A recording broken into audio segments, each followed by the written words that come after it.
বাংলার জমিনে আর আসতে দেওয়া হবে না ক্ষমতা। ধর্ষণ দিয়ে, সন্ত্রাস দিয়ে, খুন দিয়ে সব শেষ করেছে। তারপরে এদেরকে ক্ষমতায় আসতে দেওয়া যাবে না, এই কারণে দলীয়করণ, আত্মীয়করণ, বংশীয়করণের ইতিহাসের নিকৃষ্টতম দৃষ্টান্ত তারা এই জাতির সামনে পেশ করেছে।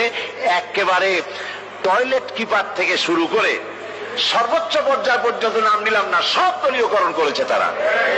লুটে পুটে, ওই যে সেই কথা আছে, উলট পালট করে দেমা লুটে পুটে খায়, সমস্ত দেশকে লুটে পুটে খেয়ে শেষ করেছে। সেদিন আমি বিজয়নগরে সেই বিএনপি অফিসের সামনে, এই যে কয়েকদিন আগেই সেখানে আলোচনায় বলেছিলাম যে এক লোক আগে এসে আমাকে বলছে, কয়েছে হুজুর এরা তো 5 বছরে খাইয়া খুইয়া সব শেষ করে ফেললো, এরপর আপনারা এসে করবেন কি?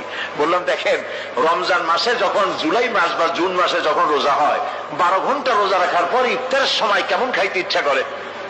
কয় যে হুজুর সামনে যে শরবত থাকে, চানাচুর থাকে, পেঁয়াজি, বেগুনি, তারপরে তরমুজ, যা কিছু থাকে, শুধু ফলমূল আর শরবত না, শরবত থাকে যে গ্লাসে, যে জগে, ওগুলো শুদ্ধা খাইতে ইচ্ছা করে। বললাম 12 ঘন্টা রোজা রেখে যদি গ্লাস ঘটি বাটি শুদ্ধা খাইতে ইচ্ছা করে, ওরা তো 21 বছর রোজা রাখছে, সমস্ত বাংলাদেশ চেটে পুটে খেয়ে সব শেষ করে দিয়েছে। জাতির ভাগ্য ভালো, এরা এই সাবেক প্রধানমন্ত্রী শেখ হাসিনা ভাগাভাগি করে 2 বোনে যে বলে না, এই যে আমাদের এক বোনকে বঙ্গভবন দেওয়া লাগবে আর এক বোনকে গণভবন দেওয়া লাগবে, জাতির কপাল কত ভালো। এরা যদি আবার ক্ষমতায় যেতে পারে, গোটা বাংলাদেশের মানচিত্র কুরে কুরে খেয়ে ফেলে দেবে। এরা হচ্ছে ইসলামের দুশমন, এটা কোরআনের দুশমন, এরা আল্লাহর দুশমন। শেখ মুজিবের চাইতেও নিকৃষ্ট হচ্ছে তার মেয়ে। এক কাফন চোরার গল্প সেদিন আমি বলছিলাম জনসভার ভিতরে। কাফন চোর, এই কাফন চোরা মরে যাওয়ার সময় তার ছেলেদের বলল, আমাকে তো কেউ ভালো বলে না, এমন কাজ করবি যাতে আমার থেকে তোদেরকে ভালো বলে। কাফন চোর মরে গেল। এরপরে কাফন চোর আর ছেলেরা চুরি করতেছে, কেউ আর বাপেরে ভালো কয় না, ও ছেলেরা বাপও চুরি করতে, এরাও চুরি করে। ছেলেরা মিটিং করলো যে বাপেরে তো কেউ ভালো কয় না, তো কি করা যায়?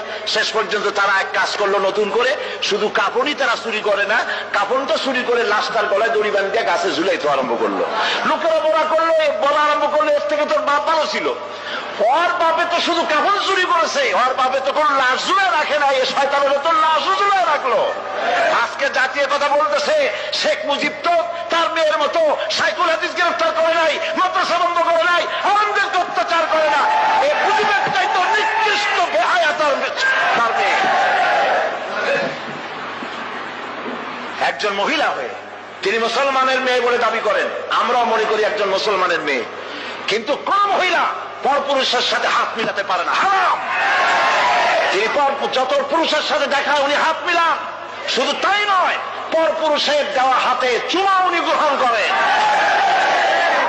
আমি পল্টনে বলেছিলাম, পার্লামেন্টে আমি বলেছি তার সামনে, আপনি মুসলমান, যেই কপালটা দিয়া কাবা শরীফে সেজদা করছেন, যেই কপালটা দিয়া মদিনায় সেজদা করেছেন রাসূলুল্লাহর রওজায়, রাসূলুল্লাহর মসজিদে, সেই কপালটা নিয়ে কলকাতায় গেলেন, আর কাফের গুজরাল আপনার কপালে যখন হাত দিল তিলক পরবার জন্য, কেন আপনি বলতে পারলেন না, বেয়াদব, আমি মুসলমানের মেয়ে, আমার গায়ে তুই হাত দিতে পারিস না?